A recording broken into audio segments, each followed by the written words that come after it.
Welcome back to another episode of Travis. Can I have this? Today, we are going to answer the question, can I renovate my dental practice? You have been putting up with that shag carpet in the waiting room.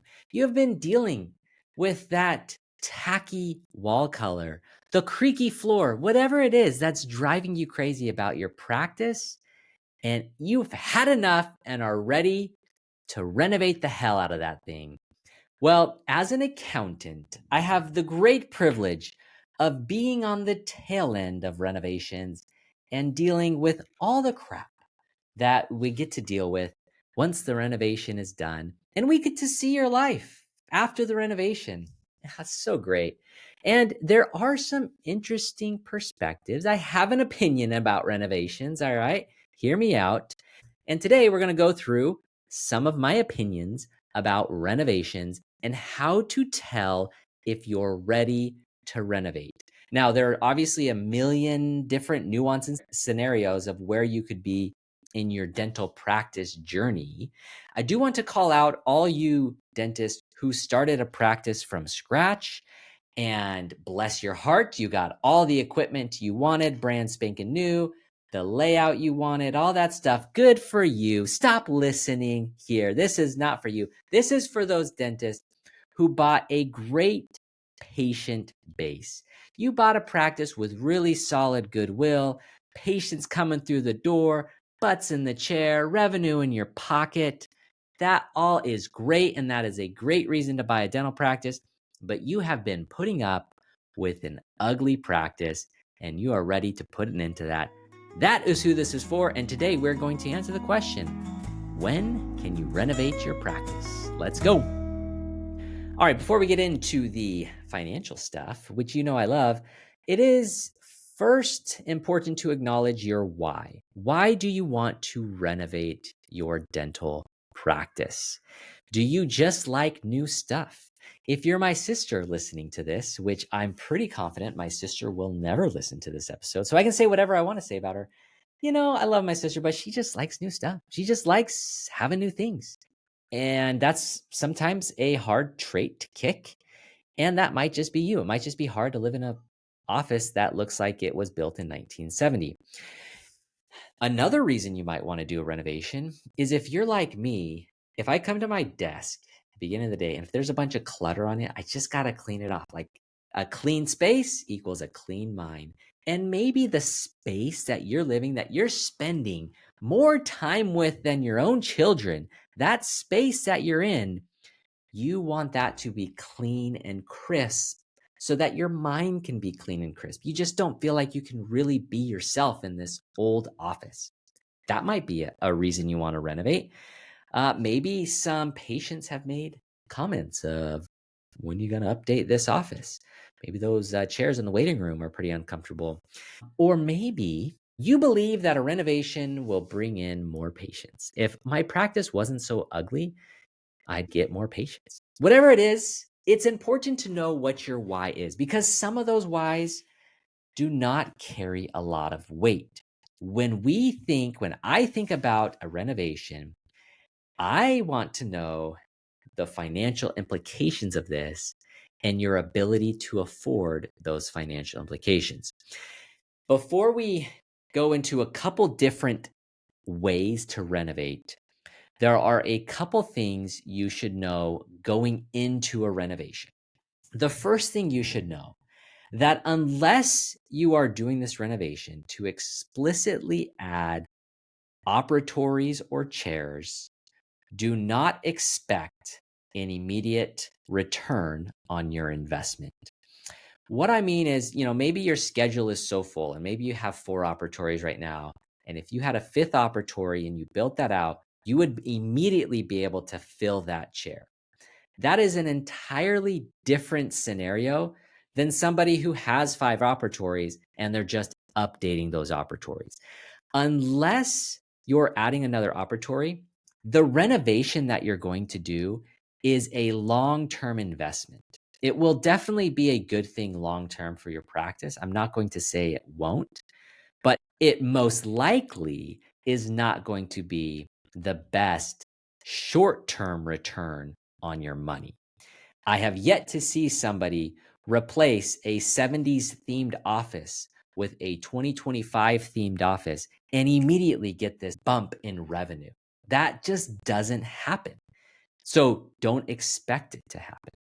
Another thing to know going into this is most renovations, depending on how deep you go or how aggressive you go in your renovation, will require some debt. If debt is involved, because a renovation does not bring an immediate return on the money you're spending, the debt will come out of your take home pay as a business owner. So if the practice is generating $30,000 a month, you will start making less because now you have to pay the debt on the renovation. So just know any renovation cost, because it doesn't have a short-term ROI, it will reduce the business owner's income, at least in the short term. Another thing you need to know going into it is a renovation will distract you.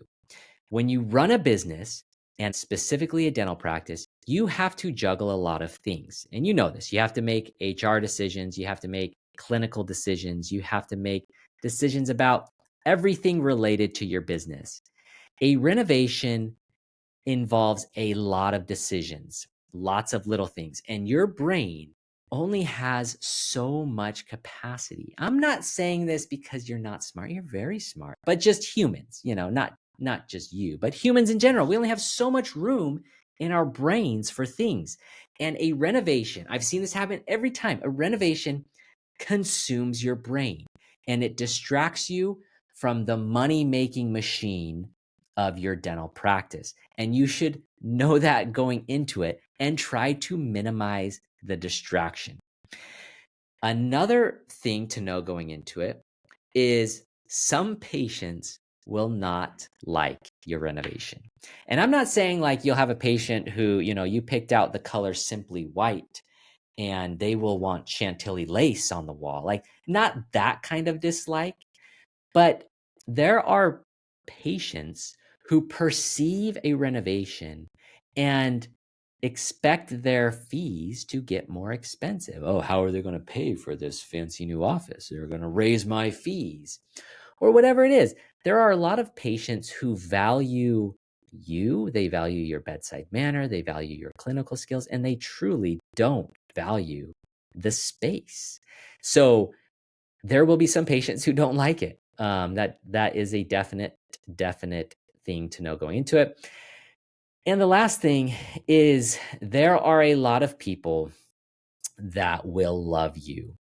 Equipment rep people, construction people. There will be a lot of people in your ear telling you, oh my gosh, you need to renovate the space. You got to get new chairs. You got to do all this stuff. It's going to be so great. And that's fine. But just know they're probably making money off of that. And you know that, right? But if those are the only people you're listening to, you might want to pump the brakes a little bit and at least just look at your cash and the debt that it's going to bring and make sure that you can actually afford it, assuming that it doesn't bring any new revenue. Okay, so let's talk about two general approaches to take when you do a renovation. And I'm making some assumptions and some generalizations, but these are two approaches I've seen from my clients that do renovations that they take. The first approach is a gradual approach. The second approach is what I'm calling the big bang. We go all out. So let's talk about the gradual approach. Okay, so this is the approach where, my office needs a lot of things. It's an ugly office, but I'm just going to do it over time as I have the money to do it. Oh, we got a Christmas break coming up. The office is closed between Christmas and New Year's anyways. So let's have some people come in and replace the floors. The floors are going to cost $15,000. I have some extra cash in the business. I'm just going to pay cash for those new floors. Great. There's little disruption to the office flow and production. You're still producing just as much as you normally would. There's not a big disruption in your cash because it's not a massive cash outlay at one time. And you are easing into it. Now, I really like this approach, but it can take a while.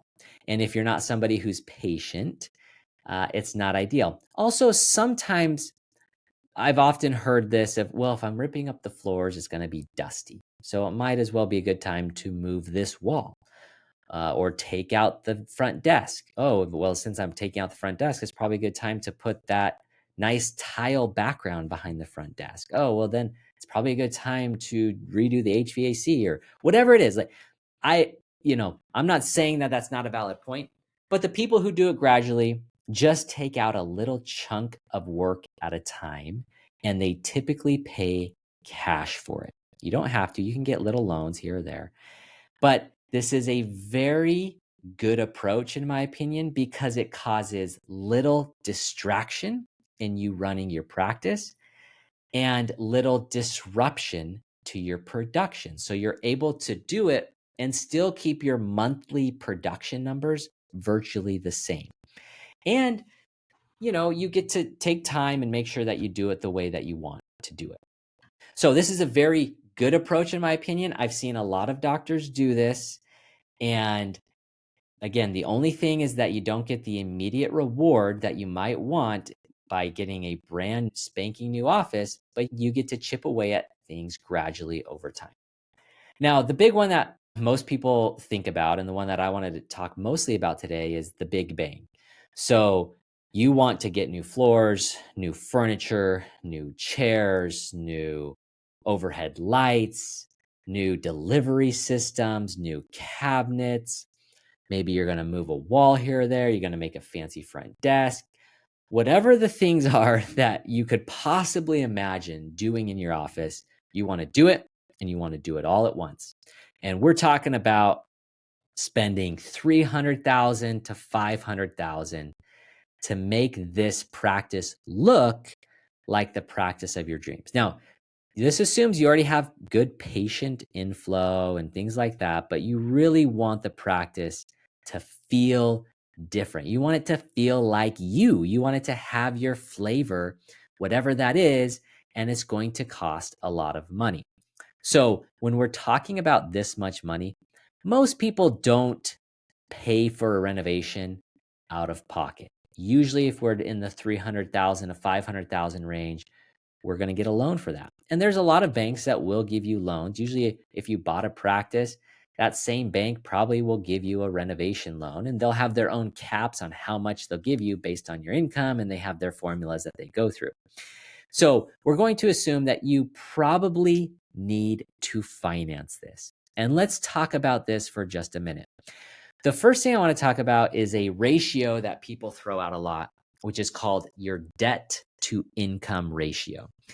I think this is a valuable piece of information to know, but I don't think it should drive the decision. What the debt to income ratio says is that it takes the total debt in your practice and it divides it by your annual revenue. And now, if we assume that the multiple that we always hear about in the dental industry is a GP practice should sell for 80% of its revenue. Well, if that's the case, then you got an $800,000 loan to buy a $1 million practice. That's this 80% of annual revenue is what you paid for a practice. Now, that's a pretty good metric to have. This 80% debt to income ratio is the absolute highest ratio you should go for most mature practices. Now, if you did a startup, hopefully you stopped listening at the intro, but if you did a startup, this debt to income ratio didn't even matter because you had a $750,000 loan and $0 of revenue, right? So you have to take these kinds of ratios with a grain of salt. But it is important to know that if you had an $800,000 loan and your practice is still collecting $1 million, and maybe your $800,000 loan is now $700,000, you've paid down some principal over the past year, Usually those first years, most of your payments are interest, right? But you've paid down some principal. Well, if your principal portion is $700,000, or the loan balance is $700,000, and now you tack on 300,000, now your debt to income ratio is 100%. That's not good. So that's something to keep in mind of like, okay, what's my debt to income ratio? Where is it in relation to 80%? Really, you want to get that as low as you can, but it's a good benchmark to start with. I will say before I go to the next piece, in talking about the debt to income ratio, the two worst examples I've seen of a renovation is doctors who bought a very good but expensive practice. And when I say good, it had a lot of patients, it had a lot of cash flow.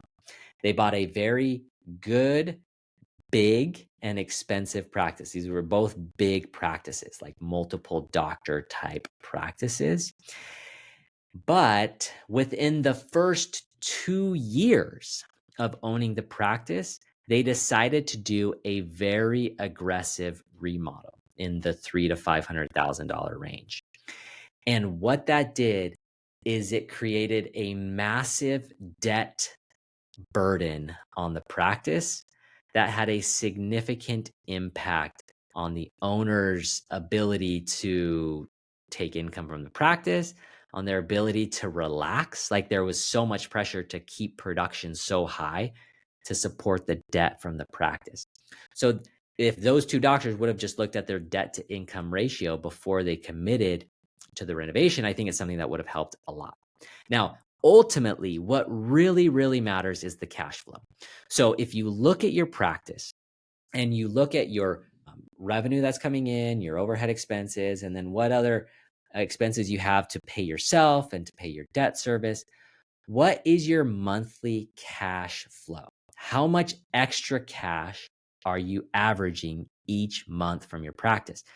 You should be able to find out that number. And whatever that number is, you need to make sure that whatever loan you're planning to get can be covered by your extra cash flow. If it's not, then your new renovation is going to come out of your pocket. So let's have an example.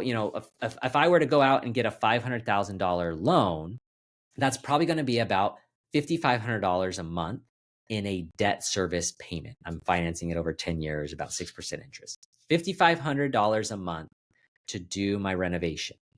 Now, if I look at my monthly cash flow, that means that I need to make sure I have already, before I start this, I should have about $6,000 of extra cash each month.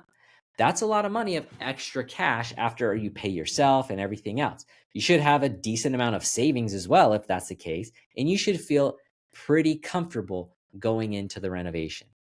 But if your cash flow is pretty tight, I would for sure pump the brakes on the renovation, because the renovation is not going to be the solution on why your cash flow is tight. The solution is going to be other things, and the renovation should come long after you fix your cash flow problem. Now, that doesn't mean you can't do little things. I'm still referring to this big, huge renovation plan of doing $300,000 to $500,000. That is never the solution to a cash flow problem in your practice. Now, if you have a shag rug in the waiting room, sure, pay a few $100s and get a new rug, right? If your chairs in the front waiting room are terrible, sure, pay a couple $1,000s and get some new chairs in the front waiting room. But do not do a massive renovation if you are not extremely confident in the cash flow that is coming from your practice. All right, so in summary, I think doing a renovation in your dental practice is a great thing to do for the long-term sustainability of your practice. But I generally would not recommend it within the first 5 years of buying a practice, unless your practice is rolling in cash and you feel extremely confident in the new debt load that you'll have by doing this renovation. Otherwise, I would wait a little bit longer and wait until your current debt is paid down fairly significantly or paid off entirely, or wait until you get your cash situation worked out. I think a lot better use of how to spend your money if you were to go out and get a loan is getting a loan for how to get more patients into your practice, how to fix your overhead, how to get a consultant, how to get a marketing person. Doing things to fix the cash of your practice will do a lot more to bring you long-term peace and a better mental state than just having a pretty office around you. Thanks so much for joining, and we hope you join us next time.